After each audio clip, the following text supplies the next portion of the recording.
20 जुलाई 1969 ये वो दिन था जिस दिन आदमी पहली बार चांद पर उतरा था, और इस दिन अमेरिका और यूएसएसआर के बीच चल रही वो लंबी स्पेस रेस खत्म हो गई थी, जब नील आर्मस्ट्रॉन्ग ने सबसे पहला कदम चांद की धरती पर रखा था।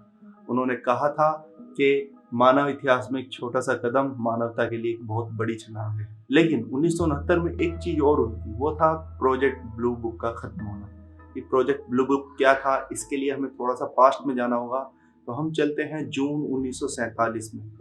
जून 1947 को एक सिविलियन पायलट कीनिथ आर्नोल्ड ने वॉशिंगटन में माउंट रेनियर के ऊपर 9 अजीब चीजें उड़ती हुई देखी। और जब उन्होंने ये खबर बताई आके मीडिया में, तो ये अमेरिका में आग की तरह फैल गई, अखबारों की हेडलाइन बन गई। इसके बाद अमेरिका में लगातार इन अजीब चीजों के उड़ने की घटनाएं देखने की रिपोर्ट्स बढ़ने लगी। 1951 में वाशिंगटन एयरपोर्ट पे उनकी रडार पर कुछ ऐसा नोट हुआ जो कि उनके कैटलॉग में नहीं था, उनकी शेड्यूल लिस्ट में नहीं था। और उसके बाद में जब वहाँ के आसपास के लोगों ने भी इस बात की पुष्टि की कि हाँ उन्होंने भी ये चीज देखी, तो इस मैटर को थोड़ा सीरियसली लिया गया और 1952 में एक प्रोजेक्ट बनाया गया, प्रोजेक्ट ब्लू बुक, जिसे अमेरिका की एयरफोर्स जो थी वो हैंडल कर रही थी। यह प्रोजेक्ट 1952 से लेकर 1969 तक चला, वही साल जब अमेरिका सबसे पहली बार चांद पर पहुंचा था।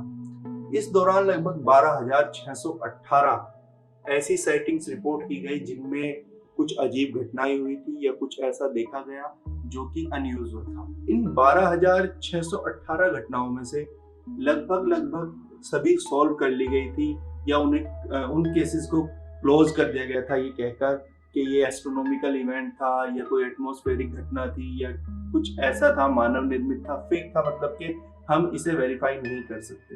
लगभग 700 केस ऐसे थे उन 12,618 घटनाओं में से जिन्हें अभी तक सॉल्व नहीं किया गया, और इन केसेस की हिस्ट्री अब भी बाकी है। जैसे कि इस प्रोजेक्ट ब्लू बुक के दौरान दर्ज हुआ एक केस था कि 1964 में एक पुलिस ऑफिसर ने सोराको, न्यू मैक्सिको में एक अजीब सा विमान उड़ते हुए देखा, जो कि उसके सामने एक मैदान में लैंड हुआ। उसमें से कुछ 2 बच्चों के आकार के जीव बाहर आए और उसके बाद वो विमान जो था वो टेक ऑफ कर गया।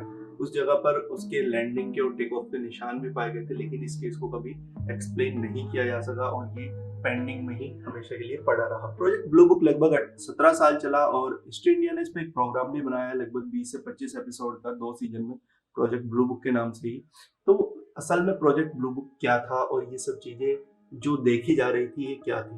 असल में 1947 का वो दौर जब अमेरिका और यूएसएसआर के बीच में कोल्ड वॉर स्टार्ट हुआ था और दोनों गुटों के बीच में ये संघर्ष चल रहा था कि कौन टेक्नोलॉजी में आगे निकलना चाहता है। और ये टेक्नोलॉजी जो थी वो एक बात पर आकर अड़ गई कि कौन स्पेस में पहले जाता है, कौन चांद पर पहले जाता है। और जॉन एफ कैनेडी ने 1961 में जब 40,000 लोगों के समूह को एक बयान दिया और उसमें उन्होंने कहा कि यह दशक खत्म होने से पहले पहले अमेरिका चांद की जमीन पर उतर जाएगा, उसके बाद तो ये रेस एक अलग लेवल पे पहुंच गई थी। दोनों देशों में होड़ मची हुई थी कि कौन पहले चांद पर पहुंच सकता है। 1958 में नासा की स्थापना हुई थी और 1969 में आप देख सकते हैं कि सिर्फ 11 साल में उन्होंने अपनी टेक्नोलॉजी को इतना डेवलप कर लिया कि वो लोग चांद पर उतर गए। लेकिन इसी दौर में ये अलग अलग घटनाएं, अलग अलग रिपोर्ट्स आ रही थी, अलग अलग पूरे अमेरिका के अलग अलग इलाकों से कि वहां पर यूएफओ देखा गया, यहाँ पर यूएफओ देखा गया, यानी कि एलियंस के होने की अफवाह जो थी उस दौर में अपने चरम पर थी। 1969 तक इन सभी केसों को स्टडी करने के बाद इनमें से लगभग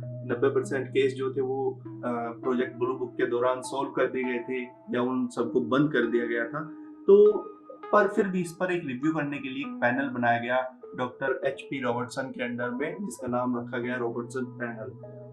रॉबर्टसन पैनल ने जो प्रोजेक्ट ब्लू बुक था उसे अच्छे से स्टडी किया और उन्होंने एक फाइनल रिपोर्ट जारी की, जिसमें उन्होंने कहा कि ये जो घटनाएं हैं ये सिर्फ अमेरिका का ध्यान भटकाने के लिए की गई है और इनका कोई सीधा संबंध नहीं है। उन्होंने यूएस आर्मी को, यूएस एयरफोर्स को ये नसीहत दी कि वो लोग जो है बाकी चीजों पर ज्यादा ध्यान दें बजाय इसके। और धीरे धीरे इन घटनाओं की जो रिकॉर्डिंग थी या इनसे रिलेटेड जो बातें थी वो मीडिया में लानी कम कर दी गई।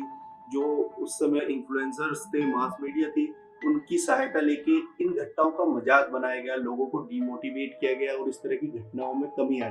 प्रोजेक्ट ब्लू बुक पहले क्लासिफाइड प्रोजेक्ट था, लेकिन इसके बाद में से डिसक्लासिफाइड कर दिया गया था और इसकी जो रिसर्च पेपर है वो अब इंटरनेट पर उपलब्ध है।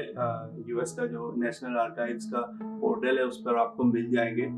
लेकिन जब ये क्लासिफाइड था उस समय इसको बड़ी सीक्रेट मिशन की तरह लिया गया, यहाँ तक कि अगर कोई एयरफोर्स का आदमी या इससे रिलेटेड अगर कोई ऑफिसर या कोई आदमी इस प्रोजेक्ट की डिटेल या बाहर कर सकता था, लीक करना चाहता था या करने की कोशिश करता, तो उस पर $10,000 तक का जुर्माना और जेल की सजा का भी प्रावधान इसमें रखा गया था। प्रोजेक्ट ब्लू बुक को केवल अमेरिका की आर्मी ने ही स्टडी नहीं किया, उससे अलग भी बहुत सारे ऐसे इतिहासकार थे जिन्होंने इसमें अपना इंटरेस्ट दिखाया और इसके जो रिसर्च पेपर थे उन्हें स्टडी किया और अपने उस पर विचार रखे। ऐसे एक इतिहासकार थे जॉन ग्रीनवाल्ड, उनके अनुसार जो प्रोजेक्ट ब्लू बुक था वो केवल टिप ऑफ आइसबर्ग है, यानी इसकी एक बहुत बड़ी हिस्ट्री थी और इस प्रोजेक्ट ब्लू बुक में बहुत कुछ खोजा गया था जो कि हमेशा के लिए दबा दिया गया।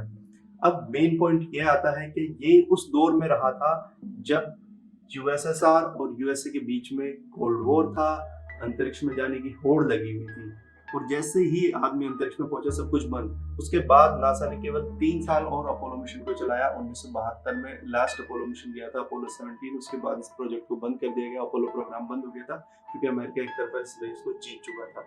लेकिन उसके बाद यूएफओ साइटिंग्स भी कम हो गई और अब किसी पे चांद पे जाने की भी कोई होड़ नहीं लगी और सब कुछ एकदम से ठंडा पड़ गया। तो ये पहला हमारा इंटरेक्शन था एलियंस के साथ, जब एक बड़े पैमाने पर यूएफओज एलियन शिप देखने की घटनाएं रिपोर्ट की गई। इसके बाद काफी खबरें भी आती रही।